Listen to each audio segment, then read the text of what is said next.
नमस्कार साथियों, आपका अपना चैनल नॉलेज विद सीएम में आपका एक बार फिर स्वागत है। साथियों, सत्र 2023-24 के लिए कक्षा तीसरी से लेकर के 8वीं तक के लिए स्कॉलरशिप पोर्टल पर विद्यार्थियों का पंजीयन का कार्य प्रारंभ हो चुका है। तो चलिए आपको बताते हैं कि किस प्रकार से आप पंजीयन कर सकते हैं। उसका यूजर मैनुअल आपके सामने स्क्रीन पर दिखाई पड़ रहा है। जैसा कि देखिए यहाँ पे आपको दिखाई पड़ रहा है छत्तीसगढ़ छात्रवृत्ति पोर्टल। यहाँ पे आपको जो नीले कलर में दिखाई पड़ रहा है स्कूल स्कॉलरशिप .cg.nic.in, यह इसका वेब लिंक है। इसी लिंक पे आपको जाना है। यहाँ पे देखिए सबसे पहले नंबर 1 में कहा गया है कि लॉगिन में आपको क्या करना है कि पूर्व सत्र में प्राप्त जो यूजर आईडी तथा पासवर्ड है उसी का आपको उपयोग करना है। यदि आप किसी कारणवश अपना पासवर्ड भूल गए हैं तो रीसेट पासवर्ड पर क्लिक करके आप अपना पासवर्ड फिर से रीसेट कर सकते हैं। जैसे ही आप फॉरगेट पासवर्ड करते हैं तो कुछ जानकारी फिल करने के बाद आप आसानी से अपना पासवर्ड रीसेट कर पाएंगे। फिर साथ ही यहाँ पे देखिए आपको कहा गया है कि जो प्राइवेट स्कूल वाले हैं उसके लिए क्या प्रोसेस की गई है। तो पिछले वर्ष की भांति ही उनको सेम प्रोसेस करनी है। यहाँ पे देखिए निजी शाला की लॉगिन की जो OTP है वह संदेश ऐप पे प्राप्त होगी और छात्रवृत्ति पोर्टल में पंजीकृत मोबाइल नंबर का ही प्रयोग संदेश ऐप पर करना होगा। यानी कि पहले से आपने जिस मोबाइल नंबर का उपयोग किया हुआ है उसी मोबाइल नंबर के थ्रू ही आप पासवर्ड रीसेट कर पाएंगे और आपकी जो OTP है वह आपका संदेश ऐप पे आएगा। इसलिए आपके मोबाइल पर संदेश ऐप होना इंस्टॉल होना बहुत ही ज़रूरी है। उसके बाद देखिए दूसरा दिया गया है पंजीयन के लिए। यहाँ पे दिया गया है, देखिए कुछ इसमें नया स्टेप दिया गया है, संशोधन किया गया है। यहाँ पे आपको शुरुआत में ही आपको कक्षा सारांश प्रतिवेदन फॉर्मेट बी की प्रविष्टि तथा छात्रवृत्ति प्रभार की जानकारी को अपडेट करना अनिवार्य है। उसके बगैर आप नवीन पंजीयन नहीं कर पाएंगे।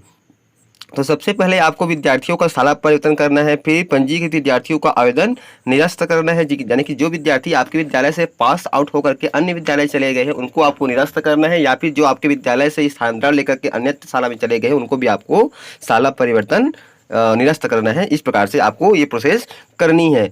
विद्यार्थी का साला परिवर्तन में आपको क्या करना है कि कोई विद्यार्थी अन्य विद्यालय से आपके विद्यालय में आया है जो छात्रवृत्ति की पात्रता रखता है तो उसका आपको सीधा नवीन पंजीयन नहीं करना है, बल्कि उसका आपको आईडी या फिर उसके अकाउंट नंबर के माध्यम से या फिर नाम के माध्यम से आपको उनका साला परिवर्तन करना है।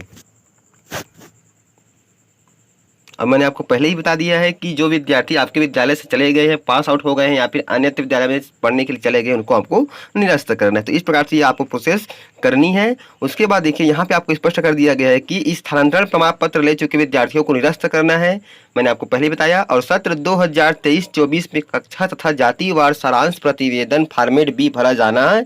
सर्वप्रथम आपको विद्यालय स्थानांतरण प्रमाण पत्र ले चुके विद्यार्थियों को निरस्त करना है। तो पहला काम आपका क्या हो जाएगा, विद्यार्थियों को निरस्त करना है। दूसरा काम आपको उन विद्यार्थियों को लेना है जो आपके यहाँ अन्य शाला से आए हुए हैं, उनका आपको शाला परिवर्तन के माध्यम से आपको अपने विद्यालय में उसको शामिल करना है, ऐड करना है, यदि पूर्व में उसका फॉर्म फिलअप किया गया है। यदि विद्यार्थी फ्रेश है तब की स्थिति में आपको उनका नवीन पंजीयन ही करना होगा। फिर विद्यार्थी का शाला परिवर्तन हो गया।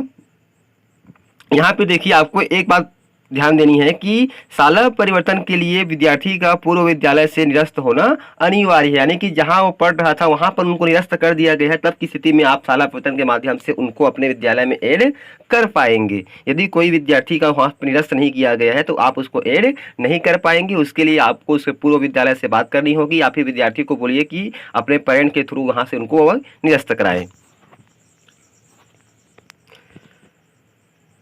फिर तीसरा काम आपको यह करना है कि कक्षा तथा जातिवार सारांश जो प्रतिवेदन है फॉर्मेट बी, ये भरना बहुत ही जरूरी है। इस बार यहाँ पे देखिए आपको कक्षा वार सारांश प्रतिवेदन भरने के लिए कहा गया है कि 3, 4, 5, 6, 7 या 8 क्लास में कितने कितने विद्यार्थी हैं, किस किस वर्ग के जो छात्रवृत्ति की पात्रता रखते हैं उसका गोस्वारा आपको क्लास वाइज फिल करना है। ये संशोधन किया गया है। यहाँ पे देखिए नीचे में स्पष्ट कर दिया गया है कि सत्र 2023-24 में प्रत्येक विद्यालय को कक्षा तथा जातिवार सारांश प्रतिवेदन भरना है। सारांश प्रतिवेदन में विद्यार्थियों की संख्या पोर्टल में पंजीकृत विद्यार्थियों की संख्या के बराबर या फिर अधिक होना चाहिए। इसमें दर्ज संख्या के विद्यार्थियों का ही पोर्टल में पंजीयन किया जा सकता है। यानी कि आप जितने विद्यार्थियों को यहाँ पे सारांश प्रतिवेदन अपलोड करेंगे उतने ही विद्यार्थियों का यहाँ पे आप स्कॉलरशिप के लिए फॉर्म अप्लाई कर सकते हैं, फॉर्म फिल कर सकते हैं, दोनों की संख्या मैचिंग होगा। यहाँ पे आपको देखिए एग्जाम्पल बता दिया गया है कि यदि किसी विद्यालय ने सारांश प्रतिवेदन कक्षा 3 में SC बालिका में 3 संख्या दर्ज किया है और उस विद्यालय में पहले से 2 SC बालिका पहले से पंजीकृत यानी यदि किसी विद्यालय ने सारांश जो प्रतिवेदन है क्लास 3 में एससी बालिका में 3 संख्या दर्ज किया हुआ है और उस विद्यालय में पहले से 2 एससी बालिका पंजीकृत दिखा रहा है, तो इस स्थिति में केवल एक ही एससी बालिका का नवीन पंजीयन कर सकता है। शाला का पता, पिन कोड नंबर, छात्रवृत्ति प्रभारी का नाम, मोबाइल नंबर दर्ज कर प्रत्येक कक्षा के लिए अलग अलग सारांश प्रतिवेदन अपलोड करना है, भरना है। पंजीयन किए जाने वाले विद्यार्थी कक्षा तीसरी से 5वीं में एसटी या फिर एससी वर्ग के केवल बालिकाओं या फिर ट्रांसजेंडर का पंजीयन किया जा सकता है। कक्षा 6वीं से 8वीं तक में एससी, एसटी, ओबीसी वर्ग के बालक बालिकाओं ट्रांसजेंडर का पंजीयन किया जा सकता है। अस्वच्छंदा लाभार्थियों के पंजीयन के लिए अभी डीपीआई से कोई स्पष्ट निर्देश प्राप्त नहीं हुआ है, इसलिए इनका भी पंजीयन नहीं किया जाना है। साथ ही देखिए, विद्यार्थियों का नवीनीकरण तथा आवेदन फॉर्मेट ए सुधारे, इसके लिए टैब दिया गया है। इस पर क्लिक करके आप किसी विद्यार्थी का नवीनीकरण करते हैं और उसमें कुछ करेक्शन करना है तो वह कार्रवाई आप आसानी से कर पाएंगे। पंजीकृत विद्यार्थियों का आवेदन फॉर्मेट ए सुधार करे विकल्प में जानकारी सुधारी जा सकती है। यदि विद्यार्थी का आधार दर्ज नहीं हुआ है तो आपको आधार नंबर दर्ज करना है। साथ ही यहाँ पे कहा गया है कि विद्यार्थियों का दस्तावेज सत्यापन सत्र 2023-24 में कक्षा तीसरी से 8वीं तक के विद्यार्थियों के निम्न दस्तावेजों का सत्यापन किया जाना है, जिसमें नंबर 1 है आधार कार्ड, जाति प्रमाण पत्र और आय प्रमाण पत्र। आधार प्रमाण पत्र विद्यार्थी जिनका पूर्व सत्रों में आधार नंबर दर्ज तथा अपलोड हो गया है उन्हें आधार अपलोड करने की आवश्यकता नहीं है। और विद्यार्थियों का प्रमाण पत्र अपलोड या फिर सत्यापित करें विकल्प में यदि पॉइंट 1 में दर्शित संदेश आधार नंबर दर्ज कर यदि आपको दिखाई पड़ रहा है तो आपको फॉर्मेट ए में जाकर के आप सुधार करना है और वहां पे आपको आधार नंबर दर्ज करना है। अर्थात विद्यार्थी का आधार नंबर दर्ज नहीं हुआ है और पंजीकृत विद्यार्थी का आवेदन सुधार करें विकल्प में आपको आधार तथा आधार में नाम दर्ज करने पर आधार अपलोड का बटन प्रदर्शित होने लगेगा। यहाँ पे देखिए, यहाँ पे आपको स्क्रीन पर दिखाई पड़ रहा है, यहाँ पे आपको विद्यार्थी कोड आपको दिखाई पड़ेगा और इस प्रकार से आपको इंटरफेस दिखाई पड़ेगा कि आधार नंबर दर्ज नहीं है, फॉर्मेट ए सुधार करें विकल्प में जाकर आधार दर्ज करें। तो इस पर क्लिक करके आपको सबसे पहले फॉर्मेट ए में आपको विद्यार्थी का आधार नंबर फिल करना है और उसके अनुसार से आपको नाम फिल कर देना है। उसके बाद फिर आपके सामने इस तरह से स्क्रीन आएगा, आधार अपलोड करें, फिर आपको विद्यार्थी का आधार कार्ड अभी अपलोड करना है। आधार अपलोड करने के लिए आपके सामने इस तरह से स्क्रीन आ जाएगा। यहाँ पे आप चूज फाइल पे क्लिक करके आप विद्यार्थी का आधार जहाँ पे रखे हुए हैं सेव करके वहाँ से आपको उसको चयन कर लेनी है और वह जो फॉर्मेट है वह आपका पीडीएफ, जेपीजी या फिर जेपीजी हो सकता है जो 100 KB से अधिक नहीं होना चाहिए। फिर उसके बाद अपलोड करने के बाद फिर आपको यह सत्यापित करे पे क्लिक कर देनी है। सफलतापूर्वक आधार दर्ज तथा अपलोड होने पर आपको निम्न संदेश प्राप्त होगा। इस प्रकार से आपको स्क्रीन पर दिखाई पड़ जाएगा कि आधार अपलोड तथा आधार नंबर दर्ज सफलतापूर्वक हो गया है और यहाँ पे लास्ट के 4 डिजिट आपको दिखाई पड़ जाएंगे।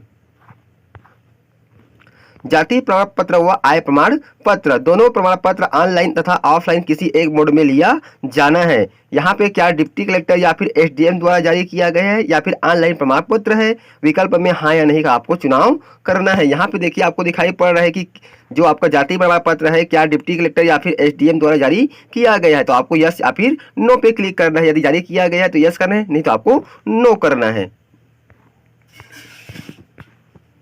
फिर कहा जा रहा है कि विद्यार्थी के पास ऑनलाइन दस्तावेज होने पर हाँ का चुनाव करना है तथा दस्तावेज में दर्ज ARN नंबर दर्ज कर वेरीफाई विकल्प पर आपको क्लिक करना होगा। इस प्रकार से आपके सामने स्क्रीन आ जाएगा। जाति प्रमाण पत्र सत्यापित करें तो आपको आवेदन क्रमांक दर्ज करना है ARN नंबर को, उसके बाद फिर आपको वेरीफाई पे क्लिक कर देना है।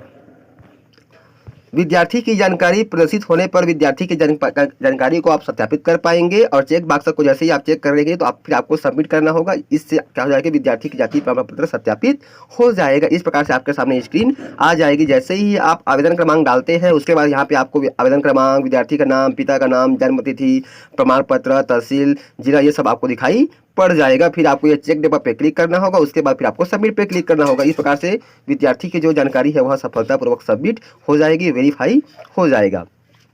विद्यार्थी के पास ऑफलाइन दस्तावेज होने पर नहीं का आपको चुनाव करना है। यदि विद्यार्थी के पास जो जानकारी है जाति प्रमाण पत्र वह ऑनलाइन नहीं है, ऑफलाइन है, तो आपको ऑफलाइन पे क्लिक करना पड़ेगा। फिर आपको इस प्रकार से स्क्रीन दिखाई पड़ेगा कि जाति प्रमाण पत्र का जारीकर्ता कि सरपंच है कि वार्ड पार्षद है। फिर उसके बाद ये चयन करने के बाद फिर आपको चूज फाइल पे क्लिक करना होगा। फिर आपको फाइल अपलोड करनी होगी। इसकी भी साइज आपका 100 KB से अधिक नहीं होना चाहिए, जो आपका PDF या फिर JPEG फॉर्मेट में होना चाहिए।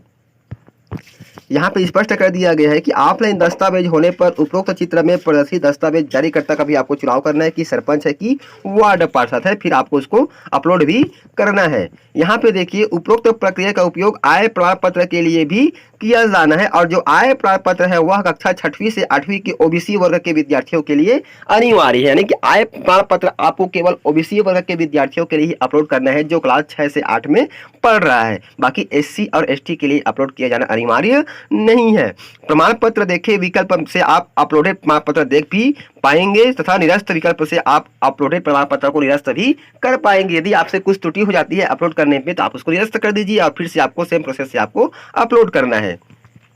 सारांश प्रतिवेदन फॉर्मेट भी अभी आपको पूर्व की भांति आपको अपलोड करना है। जैसे आपको स्क्रीन पर ये दिखाई पड़ रहा है, इसको आप पिछले वर्ष भी अपलोड किए थे, उस प्रकार से आपको सेम प्रोसेस से आपको अपलोड करनी है। फिर आपको एमबीगीटी जांच करके आपको एमबीगीटी जांच करनी है। उसके बाद फिर आप भुगतान के लिए बीओ या फिर डीओ को प्रेषित कर पाएंगे। जैसे ही आप भुगतान के लिए बीओ या डीओ को प्रेषित करते हैं तो यहाँ पे आपको इस प्रकार से जानकारी दिखाई पड़ेगी। यहाँ पे राशि तथा बैंक संबंधी जानकारी सही है, यहाँ पे आपको यह दिखाई पड़ेगा। प्रमाण पत्र अपलोड हुआ है नहीं, यहाँ पे आपको इस प्रकार से जानकारी दिखाई पड़ जाएगी। साथ ही आपको राशि को भी चेक कर लेनी है कि विद्यार्थी को जितनी राशि प्राप्त होनी है वह आपको दिखाई पड़ रहा है कि नहीं पड़ रहा है। यहाँ पे देखिए राशि तथा बैंक संबंधित जानकारी सही है, इस पर आपको ध्यान देनी है। प्रमाण पत्र अपलोड हुआ है। उपरोक्त दोनों विकल्प सभी विद्यार्थियों के लिए यस होने पर ही आपको सेंड टू डीओ का ऑप्शन आएगा। यदि विकल्प में नो दिखाई पड़ता है तथा राशि तथा बैंक संबंधित जानकारी व प्रमाण पत्र अपलोड की जांच कीजिए, यानी कि यहाँ पे आपको नो दिखाई पड़ेगा, उस स्थिति में आपको फिर से प्रोसेस करनी पड़ेगी। यहाँ पे आपको प्रमाण पत्र अपलोड हुआ है में भी आपको यह दिखाई पड़ेगा। तो इस चीज़ों को आपको ध्यान रखनी है, उसके बाद ही आप सेंड टू डीओ या फिर बीओ कर पाएंगे। तो साथियों नेक्स्ट वीडियो में हम ऑनलाइन प्रोसेस करते हुए आपको दिखाएंगे, लाइव डेमो करके दिखाएंगे। तो साथियों नेक्स्ट वीडियो में हम लाइव डेमो के साथ प्रस्तुत होंगे। तो साथियों आज का जो वीडियो आपको कैसा लगा हमें कमेंट्स कर जरूर बताएं। तो फिर मिलते हैं साथियों इसी प्रकार की नई जानकारी नए वीडियो के साथ। तब तक के लिए साथियों जय जवाहर, जय छत्तीसगढ़, जय हिंद।